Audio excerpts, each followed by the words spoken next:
అనకాపల్లి జిల్లా రాజేపేటలో bulk drugs park నిర్మాణానికి వ్యతిరేకంగా గత 16 రోజులుగా నిరసన దీక్షలో ఉన్న మత్స్యకారులు సోమవారం హోంమంత్రి వంగలపూడి అనితకు గట్టి నిరసన శాఖ తగిలించారు. మత్స్యకారులు హోంమంత్రి కాన్వాయ్ను చుట్టుముట్టి పనులు నిలిపివేయకపోతే మేము వెనక్కి తగ్గమని స్పష్టంగా హెచ్చరించారు. పోలీసులు అడ్డుకోవడానికి ప్రయత్నించిన మత్స్యకారులు భారీ సంఖ్యలో ఏకమై హోంమంత్రి కాన్వాయ్ను గెరావ్ చేశారు.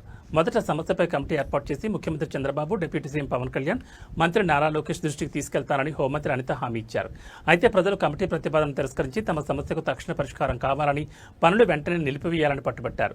మత్స్యకారుల తీవ్ర నిరసన నేపథ్యంలో చివరికి హోంమంత్రి అనిత జోక్యం చేసుకుని సీఎంతో చర్చలు జరిగేంత వరకు పనులు నిలిపివేస్తామని హామీ ఇచ్చారు. ఈ హామీతో కొంత ఉపశమనం లభించినప్పటికీ ప్రజలు మాత్రం బల్క్ డ్రగ్స్ పార్క్ రద్దు తప్ప వెనక్కి తగ్గబోమని స్పష్టం చేశారు. వారి ఆందోళన కొనసాగుతోంది.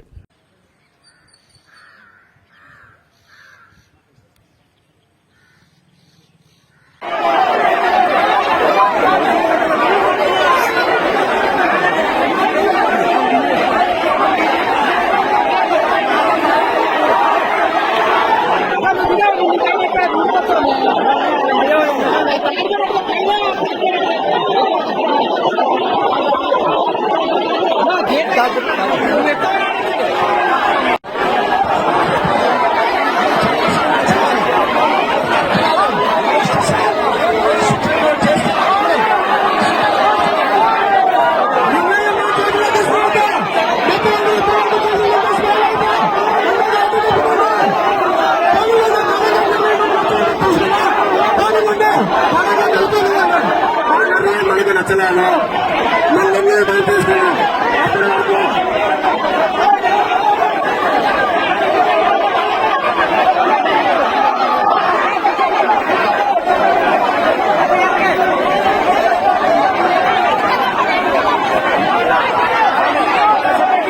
నేను పట్టుకోలేదు గోడట్లేదు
మీకు మాట ఏదో చెప్పేసి మీ దగ్గర నుంచి వెళ్ళిపోవడానికి. కానీ మీ మాట నేను మాట మీద నుంచి ఉండాలి అంటే మాట మీద నుంచోవాలి, దానికి ఒక నిబద్ధత ఉండాలి. ఒక రాజకీయ నాయకురాలుగా ఆలోచించి అలాగే మీరు ఏం చెప్తారు చేసేస్తారంటే మీరు తావిచ్చేస్తారు. నేను వెళ్ళిపోయిన తర్వాత అది జరగకపోతే మీరు బాధపడాలి, నేను బాధపడాలి. ఇదే నియోజకవర్గంలో ఇంకో 15 సంవత్సరాలు 20 సంవత్సరాలు రాజకీయం చేద్దాం అనుకుంటున్నాను. కాబట్టి మీరందరూ ఏం చెప్తారో చేయడానికి సిద్ధంగా ఉన్నానని చెప్తున్నా. నేను తెలుగులోనే మాట్లాడుతున్నా. దయచేసి మీరందరూ కూడా అర్థం చేసుకోండి. మీ సమస్య పరిష్కారం వచ్చేంత అందరికీ చెప్తున్నా, ఆ సమస్య పరిష్కార దిశగా మీ అందరూ కూడా నాతో పాటు వస్తే మీ అందరి సమస్య, మీ అందరికి సమస్య ఏదైతే అదే నాకు సమస్య, మీ అందరికి ఏ కష్టం వస్తే అదే నాకు కష్టం. నాకు నియోజకవర్గంలో మీరే ముఖ్యం, నాకు ఇంకేమీ ముఖ్యం కాదు. నాకు నియోజకవర్గంలో మీరే ముఖ్యం, నాకు ఇంకేమీ ముఖ్యం కాదు. దయచేసి నన్ను అభిమానించిన వాళ్ళు గాని, నన్ను గౌరవించే వాళ్ళు గాని దయచేసి నాకు కొంచెం భావిస్తే నేను వెళ్ళి మీ సమస్య పరిష్కారానికి కూడా నేను మాట్లాడుకోవాలి. దయచేసి ఆ విషయం గురించి మీరు మాట్లాడాల్సి, మనకు సహకరించాల్సిందిగా మిమ్మల్ని అందరినీ ఒక ఆడపిల్లలకు కోరుకుంటున్నా. నన్ను మీ అందరూ కూడా సహకరించండి.